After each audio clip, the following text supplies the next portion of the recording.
C'est après le discours en parabole qu'intervient la première traversée de la mer.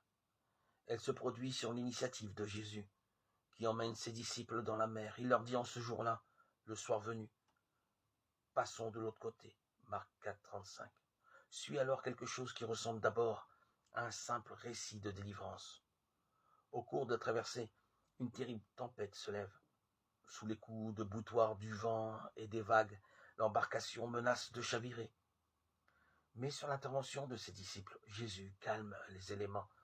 Le vent et les éléments aquatiques s'apaisent, si bien que l'embarcation et ses occupants sont heureusement sauvés d'un désastre quasi certain. Un indicateur qui nous est maintenant familier donne pourtant à ce récit une densité particulière. Tout se passe en effet le soir venu, c'est-à-dire à une heure où l'évangile de Marc ne cesse de faire vivre comme événement l'irruption du monde de Dieu.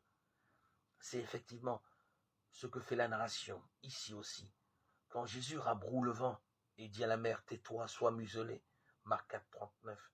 Le récit célèbre en Jésus l'irruption même de Dieu qui maîtrise l'orgueil de la mer et apaise les vagues. Psaume 89, 10. Puis, il raconte l'expérience bienfaisante qui est liée à cet événement. Le vent tombe et survient un grand calme. Marc 4, 39.